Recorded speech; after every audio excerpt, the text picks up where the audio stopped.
Hey guys, what's going on? Hey, before we go into the interview with Lindsey, I wanted to point something out and make a quick correction. So, in the interview with Lindsey, I was talking about some of the different athletes that we were working with, and I mentioned that we had just worked with Kira White from women's basketball. Not the case. What I meant to say was Sienna Gudadaro, who is the interview immediately prior to this one. So, Sienna, if you're watching, sorry about that. And then if anybody else is watching, they're keeping up with who we've been working with. Just want to make that quick point of correction, just out of the integrity of what we've been doing. But really enjoyed the interview with Lindsey. So here it is, and hope you guys enjoy. Computer. Well, hey y'all, welcome to another episode of the Runners Rising Project. I am the executive director of the Runners Rising Project, Eddie Benningfield, here with Joe Rodriguez, and we are here with Lindsey Davis from UTSA softball team. Lindsey is one of the outfielders. She's a sophomore from Monticello, Florida, graduate of Wakula High School down there. Her claim to fame so far this year, or what we're looking at, is she did score running against Northwestern State back in the beginning of February. So, Lindsey, welcome to sitting down with us, and thank you for taking the time to sit and talk with us. Of course, it's great to be here. Awesome, cool. So we're gonna figure this out. A little bit of a delay for everybody watching. I'm sure you'll figure it out. But okay, so we're talking. Obviously, I'm sitting in New Jersey. Lindsey is from Florida, and Lindsey, I used to live in Valdosta, Georgia. No way. Yep. And so going to Tallahassee, and every time I needed to go down 149, I would go through Monticello to hit 90 to hit 10. Gorgeous little town. I almost died there. That's actually funny that you say that, because Valdosta State, the D2 college that's in Valdosta, was my offer ever for softball. That was my first college offer. No kidding. Yeah. Wow. So all right. Let's talk about I don't know, the Panhandle in that part. I'm not really sure if you would consider it South Georgia or if you would consider like Valdosta, North Florida. I'd consider it South Georgia, I think. All right, that's fair enough. Kind of all the same thing. But all right, what did you ever spend any time in Valdosta? Oh, all the time. My best friend went to VSU. I know the coach there very well. I love him. He was amazing. I spent a lot of my early high school years in Valdosta working on softball. I think that's really where I developed the higher calling for what I wanted, practicing around older girls. Because I was only a freshman maybe in high school. I might have even been 8th grade. It was so long ago. But my best friend was significantly older than me. She was a senior, and that's where she was committed. So I would just tag along with her and go to practices, and their coach was so cool. He'd just let me hang out with them. And I was like their little, like, I don't know, half the girls on the team didn't even know who I was. I just showed up to practice, like summer practices, optional practices. That's cool. So a lot of fond memories of Valdosta. So yeah. Did they ever? You were probably a little too young, but did they ever take you down to like Bremerton and like the Ashley Street Station and all that? No, I never got to do that. I did get to hang out with a few older kids. We went out to the movies a lot. I know that. We mostly just hung out at that's a good little theater that's sitting down there. That's like tied to the mall. Yes, I love that theater. That's wild. Yeah. Just doing the research, it's like, oh my God, Monticello, like such a cute little town. So I was stationed at Moody Air Force Base, which is on the north side. You just basically inner perimeter, kind of north, whatever. Yeah. So there was one time my ex and I were driving. This was like 2013, and we came up. It was like, man, like right before the Florida Georgia line, and cresting over a hill, came over, and there was like a piece of roadkill and all these buzzards. And like I tried to slam on my brakes. This buzzard, like he was like doing one of those things, trying to take, and I literally was like inches from clipping this buzzard, and he like so watch his butt like kind of go in there. I was like, oh my God, can we one of those? The animals have zero fear of cars there. None. Absolutely no regard for cars. So get out of that one for sure. Yeah. But yeah, what a small damn world. Yeah, that's crazy. So okay, growing up out there. So all right, I guess that really leads into it. How did you end up getting recruited to come to UTSA? So, how much time do you have? Because it is a long story. Let's do it. I'll sum it up. Sorry, I'm trying to get my phone situated. Yes. So I started out I've never really played for a big select ball team. They call it select ball here. I call it travel ball, but like extracurricular ball, that you play outside of like high school or whatever. So like, yep. My cousin, she's up in Cedar Hill High School. I think that's up in Austin, Round Rock. She does the same thing. She does the whole, like, it's all like the club travels around the country doing stuff. Yeah. So that's what I did. And the biggest thing for me was going to camps. And I've actually known Coach Salters for a long time. He and I go way back, and he gave me hitting lessons when I was like 8 or 9. Like, I was really, really young, and he didn't really think I took it seriously. I didn't really take it seriously back then. But I started kind of making some noise my 8th grade year. So my high school is a middle and high school is combined since it's so small in Monticello. So I got pulled up to varsity my 7th grade year. Didn't really play 7th grade. Then my 8th grade year, I let off. And we were stacked that year. We had 2 pitchers going D1. We had a pitcher going to Florida. She's actually my cousin. Her name's Elizabeth Hightower. She All-Americaned 2 years ago, and she's now a super senior there. She just actually pitched in the Mary Nutter tournament that's going on in Southern California.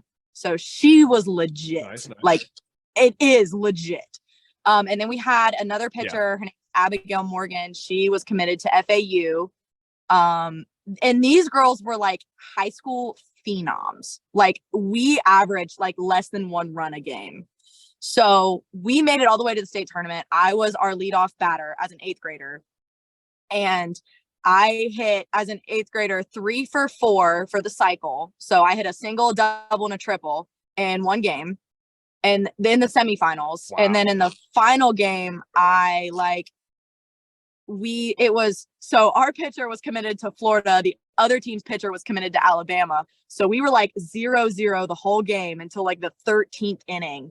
And the other team ended up scoring and winning, but I got a hit off of the Alabama pitcher and ended up making it all the way to second base, which is the furthest anybody on our team made it. So, I was making some noise really early. So I started kind of, I got back in touch with him actually over Twitter, and he was just giving me like hitting advice and, just a few things to like tweak my swing. And next thing I know, I started hitting like home runs. And for me, for those of you that don't know me, I'm 5'2" and 125 pounds soaking wet.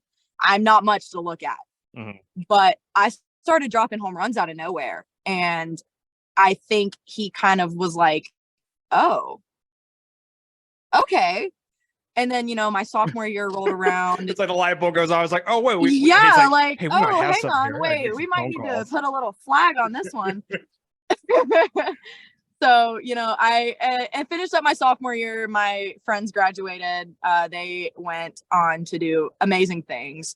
And I was kind of stuck at the high school that I was at. I wanted to do more. I was very academically ambitious. So I decided to transfer high schools and had a really rough go at the high school that I transferred to. A lot of miscommunications. But, Salter stuck with me anyway. He continued to follow me and eventually offered me my junior year. I came out to a camp and they saw me in person and really liked me. And they offered me like a week later. So that was my junior year. Actually, my junior year, I hit well right before COVID hit. And then COVID hit and we got cut off. And my senior year, I had a really rough go. I had a lot of mental health problems that I was facing, and I was in a bad situation with the coaching staff at the high school that I transferred to.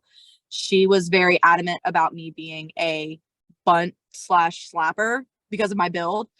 And I can't say that I blame her. I mean, that's what I look like, but it wasn't what I was recruited for. And it wasn't what my heart wanted to do. And me and her butted heads a lot. And that it showed in my performance. So, but you know what? They stuck with me, and Salters and Coach Cheatham stuck with me. Absolutely. And and now I'm here. But it was a long time coming for sure. Gotcha.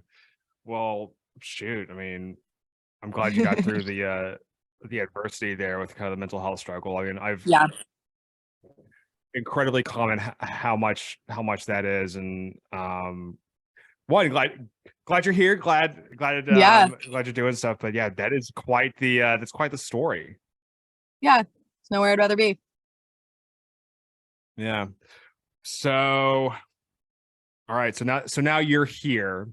What has it been like over the last 2 years of playing at the collegiate level, of kind of growing with this team and growing with essentially in your, we'll call it your new home of San Antonio? It is my new home. Absolutely. I will 100% call this place home. I've always been naturally very independent, and being able to come out here and make a place for myself and make a name for myself has been an experience like no other. I absolutely love getting to come here every day. And even though on the days that it's hard and I want to quit, I can't picture myself anywhere else, because this is something that I have always been told I'd never be able to do. And to be here doing it, it's just the best feeling. Hell yeah. So how, I guess, learning under Coach Chatham, how's that been? How has she helped you grow? Oh yeah, she's been so open and understanding and really willing to get down into the trenches and fight with us, because I have a lot of,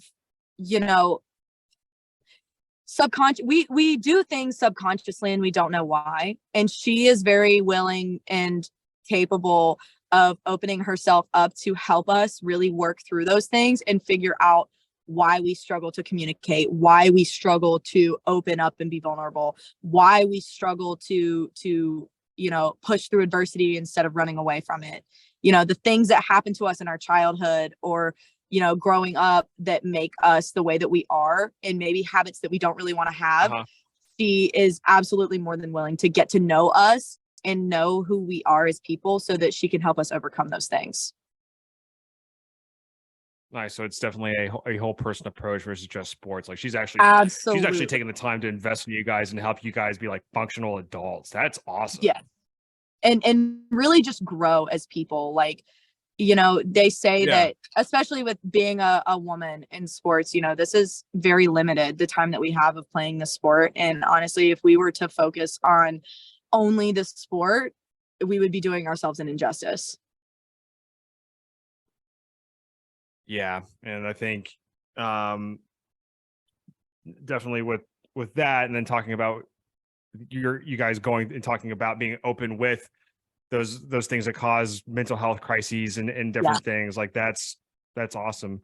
But I mean, if you could, would you want to continue playing this? Like if there was what's your thoughts on that? Trying to find like that like what would the next level be? It would have to, and I'm just going to be completely honest, it would have to pay better than what my job pays. And I'm a computer engineering major. So if I were to consider an offer to go pro or do something like that, it would have to pay significantly better than what I would be getting paid. I mean, if I'm just being like completely honest, and I know it sucks to say like about money, but I don't think it would be smart to try and pursue it with where it is now. I would have to say no. That's even saying that I would have the capabilities of doing that, because I don't think mentally I can handle it, honestly. I know that just being an athlete, like a D1 college athlete, has already put me through the ringer. Like it would be an interesting test I'm not sure I could handle it. No. If I got the opportunity, you know, I would give a lot more consideration, but yeah, no, definitely. And I think that's good. You know what your boundaries are, but Yeah. one, don't set yourself for one that you never know, right? Like, yeah, but two, like I think that's good that it's like, okay, yeah, like hey, I'm gonna be real with myself. Like I know what I want. I know what like I'm gonna be able to like and handle. I'm Oh, very by the way, Joe, like focused and very like, you know, like I'm very logical about things. That's how I go about life.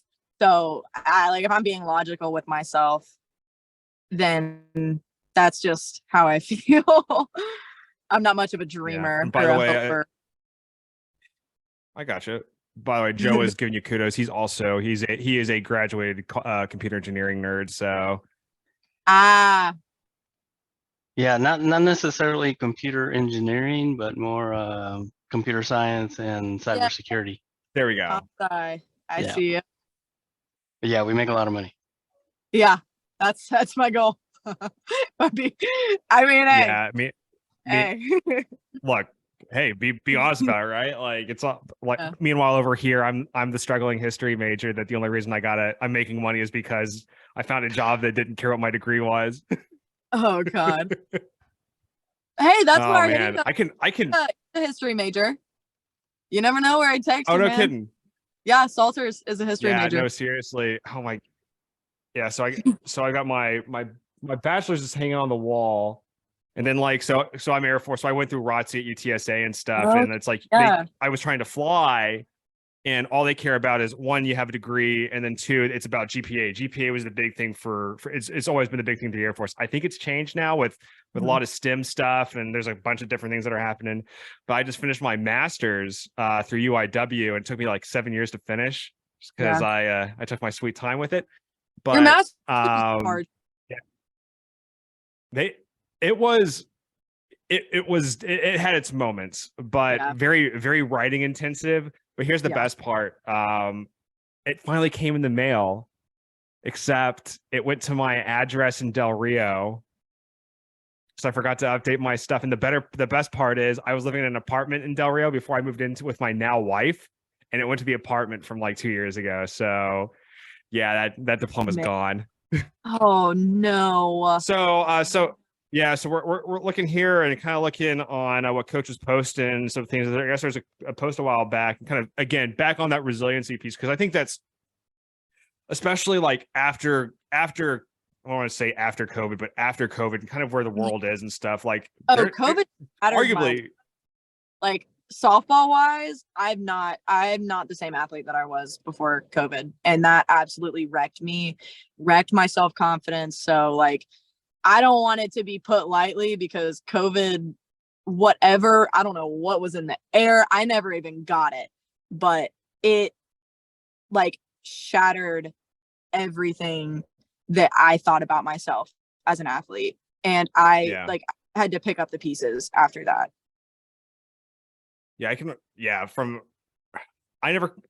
I have never tested positive. I've been sick a couple times. My wife has been sick a couple times. Neither of us have tested positive. Like we had a girl go to the emergency room I lost a family member. I know there's a couple other people who have lost family members over the last like couple of years, but yeah, like just whatever was in the air. Yeah. It's nuts, because like we have to stay in shape and stuff, and there's some different things, but yeah, you can definitely tell like everyone's like scores from like a running perspective, because it's all lungs.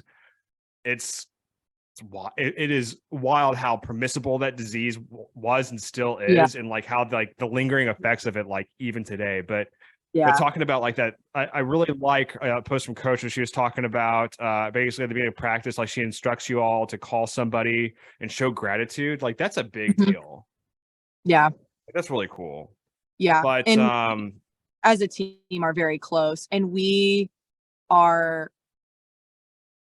a lot of us are far from home, so having each other to lean on in times of like when you're doubting yourself or questioning yourself, and having people to lean on is a really big deal.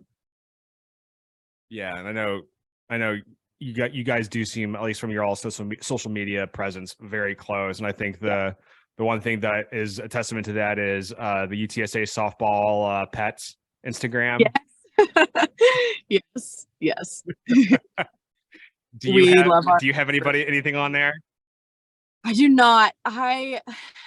It's actually funny that you say that. I'm a dog sitter on Rover. So I get to borrow people's fur babies all the time. Oh, that's pretty cool. And I love it. It is my absolute dream job. I actually have one right now at the house. His name is Nico, and he's going to be so excited to see me when I get home. So no, I do not have one of my own. We actually lived on a farm back home. So not having animals around was so weird to me. Yes. So my granddad is a dairy farmer, and I have horses, cows, ducks, dogs, obviously, like chickens. We had chickens growing up. Oh, I love riding. I still to this day am mad at my parents for not letting me do rodeo. They thought it was too dangerous and wouldn't let me. But I still think to this day. Okay. Did you do this? Did you do the San Antonio rodeo? Actually, my best friend, my absolute best friend in the whole world, is a championship barrel racer, and she was in the West Division, so she wouldn't have been in the San Antonio one. But there's a nationals in Georgia, in Perry, Georgia, that she went to. So I'm still mad at my parents for not letting me do that with her. But I'm here, so I'm happy. But I love to ride. I absolutely love to ride. My horse's name is Moonshine, and I miss her every day. That is such an appropriate name for a horse. I love her. Especially given from what part of the country you're from. Yeah. Yes, she is such a little fireball. I love her, and she will knock you on your tail if you don't watch it. So it's so appropriate for her. That's legit. Yeah. So that's funny. That's funny. Okay. So kind of moving forward and stuff. Obviously this is an NIL deal. And again, thank you for representing us and taking time out of your schedule to do this. But what are your thoughts on NIL, and how has it impacted you and your teammates? I think this NIL deal is absolutely incredible. I've had a few deals through TikTok. I haven't been as active on TikTok. I'm trying to take a break. Really? There's TikTok deals? Hold on. Pause. Yeah. Let's talk about that for a minute. So I guess they're like private brand deals. I've had people send me, merchandise and have me review it or use it in a video. Nothing like this. This is definitely the most beneficial, the highest, compensation. So the other ones, they sent me a water bottle and I'll review it. I have a deal with Bucked Up, the pre-workout. I'm an ambassador for them, and I have a code that gets me store credit. And yeah, so small things like that. But this is definitely the biggest one I've worked with. I think that it's awesome what you guys are doing, because I feel not only is it providing us with opportunities, but also getting the information out there to companies who might not have even thought about NIL deals, who might now say oh, I might want to sign with them. Getting the word and getting the idea out there to other people who also might want to invest in us as athletes. Yeah, that is definitely the goal, and we appreciate the words. We're ultimately again here for you guys, but it's glad to see that worked with you. We were with Cam, so we're glad to help you all out. So I guess kind of back to the computer science stuff, and I know I'm bouncing around. So ultimately, your time at UTSA comes to an end. Is that what you want to do? Is stay within that field? Yeah. Or where do you see yourself in 5-10 years? Yeah. So 5 or 10 years, ideally. I'm ambitious by nature. Ideally, my plan is to work with the company that I work with now. They're called Fluid Secure out of Tallahassee. They're a smaller company. They took me on as an intern over winter break, and I worked for them. The owners are amazing, and I love them. and they really gave me this opportunity to come in. Like, I just changed my major recently. I was in civil engineering and now I'm in computer. So I'm a baby in computer science.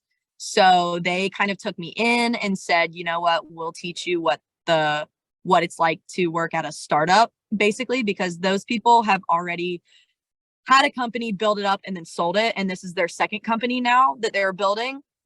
And that's what I want to do. Like, I want to create something that people need, want, have to have, whatever that is. Ideally, and Coach Salters, I do have to credit him with this. He gave me a good idea for a product that I could, potentially market. And that's ultimately what I want to do, be able to work for myself and, build up companies, sell them, build up companies, sell them. So, and that way, like, conveyor belt of, venture capital. I like it. Yeah. So that's what I want to do. A lot of computer science people I hear talk about, oh, I want to work for Tesla. Oh, I want to work for Apple. Like, that would be great. But Mark Zuckerberg has no idea who I am, even if I'm working for him. So I want to work for somebody that I know has my best interests. And the only person I can really, really, really trust with that is me. So. Respect it. Yeah.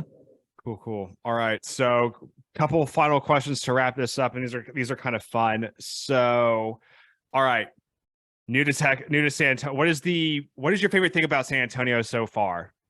Oh, San Antonio. I will say I love the food, and like, I love the Hispanic influence on food. But also like the variety. So my boyfriend and I actually just celebrated our 3-year anniversary, and we've been able to go to. Congratulations. Thank you. We've been able to go to a different restaurant every single time we go out to eat, and he comes to visit me. So It's like growing up in a place like Monticello, having somewhere to go, like, every night you can go to a different place and get a new feel. Yeah, because if anything, you're probably going to either Tallahassee, Thomasville, or Valdosta for food. Yeah. And it's like, we used to go to, so in Monticello, they have the Rev. And that's kind of like the go-to place. That was always our go-to when I was still at home. That was always our go-to, like, date night spot. And now we can go like anywhere. And it's just right down the road, which is crazy for me. Like, having to drive 40. So I technically don't live in Monticello. I live in like the outskirts of the outskirts. So like getting to go out somewhere to eat that I didn't have to like kill it myself, it was 45 minutes. It's a 30-minute drive to go anywhere. So now I can just go right down the road and there's gourmet sushi, which is crazy. But I think that's probably my favorite thing. Cool. So on that food thing, and this is the one thing we ask everybody, what is your favorite taco joint in town? Torchy's, hands down. Torchy's? Torchy's, trailer park trashy with no green chilies and a Mexican Coke. And queso if I'm feeling spicy. I'm gonna have to significantly disagree with you on Torchy's, but you know what? I respect it. Listen, there's a hole in the wall place. I gotta get the name off of 1604 in Calabria on the inside of the loop. That's right past the HEB. That is fantastic. It's like $5 for a plate of migas, and I think that was probably like 10 years ago, so it's probably like $7 or $8 now. But go check that out, and I'll try to shoot you a link. We were talking to Torchy's, man. It's over with basketball about that. Yeah. Okay. Or my go-to outside of that, it's usually Las Palapas, and because that's easy. But no, man. Listen, we're playing with San Antonio actual like food, not Austin import. But dude, I never. Okay. Listen, man, I like what I like. Okay? No, but I will say, I respect it. But Velvet Taco is a close second. I will put Velvet Taco to close. I don't think I've ever had Velvet Taco. Mm-hmm. But okay, so this is more just because I know the difference. Chick-fil-A or Zaxby's? Zaxby's, 1000%. That's not even a question. Yes. That's not even a Yes. question. Zaxby's. That is the one. Sauce. Yeah. Or it's like the milkshakes that like actually taste like birthday. Joe, listen, Zaxby's is there a Zaxby's in San Antonio now? No, Joe probably doesn't know. I have no idea what that is, actually. It's so All right. good. There's probably one in Houston. I know for sure there's one in like San Marcos, but it's basically like it's like Chick-fil-A, but it's open on Sunday. It's like It's better. I think it's better. I wouldn't even put it like Chick-fil-A. Like I would say like if like Wingstop and Chick-fil-A had a baby. Like if you could put like spicy sauce on Chick-fil-A nuggets. Gotta add I it to wouldn't the go that list. far. It's hard to describe. Yeah, so I've never had it. Like it's so simple, but it's so hard to like compare it to something. yeah, so routinely because I would go I-10, right? Valdosta 148-90 I-10 and do the whole freaking because I was doing school at Gulfport by tech school. So Okay. I would I'm all over the place. I've been I'll give you more of the background, but basically when my first stop would always be the Whataburger that's like right after the Eastern Central Time Zone split, just so I can get a little taste of of home. And hit that. That was my way going back to Gulfport. And then on the way back, I think it would either be in Mobile or right over like in Pensacola or whatever. I would stop and I'd hit Zaxby's, just kind of going back up. That's actually funny that you say that because on periods of time where I get long breaks to go home, like Christmas break and summer break, I drive. So my boyfriend will fly out here and we will drive home and then we'll drive back and he'll fly home. And we've stopped in Mobile like every time, and usually at the Zaxby's. So that's pretty funny. Yeah, Mobile's cool. I every once in a while, just because I didn't know, or even need like my trip would be San Antonio to Lake Charles, survive the night in Lake Charles, and then or try to drive to Gulfport. Never just because like. Hey, listen, there's some cool spots in Louisiana. Oh, there are. Have I seen some? Just not after dark. Yeah, we'll talk offline about that. But yeah, anyway, good times. But Lindsey, I think that kind of wraps up. Where can we find you on social media? So social media, I'm at lindsey.mdavis on Instagram and Twitter. I think Twitter, I'm Lindsey_mdavis. On TikTok, you can find me. I'm at Lindsey L.INDSEY with 3 Y's, I think. Or you can look up Lindsey Davis and I'll come up pretty high search. But yeah, that's all I got. Just Instagram, Twitter, Snapchats for the people that know. And then TikTok. My close buddies get my Snapchat. For sure. Nice. All right, y'all. Well, for those y'all at home, just remember Runners Rising Project. We are at Runners_Rising at everything except for Facebook, and I can't remember what the Facebook is ever off the top of my head, but that's the Instagrams, Twitters, and the TikToks. We are a 501c3 charitable organization, and Lindsey hit on a little bit. We have a nonprofit mission of trying to get the word out in San Antonio about what NIL is, to bring people to the table to begin to engage into deals with these student athletes that we are here to support, because ultimately our mission is to grow and develop the next generation of leaders in and around the San Antonio area. I'm Eddie Benningfield. That is Joe Rodriguez, who's here with me, and Lindsey again. Thank you so much. Hope you have a wonderful night. Thank you. Thanks for having me.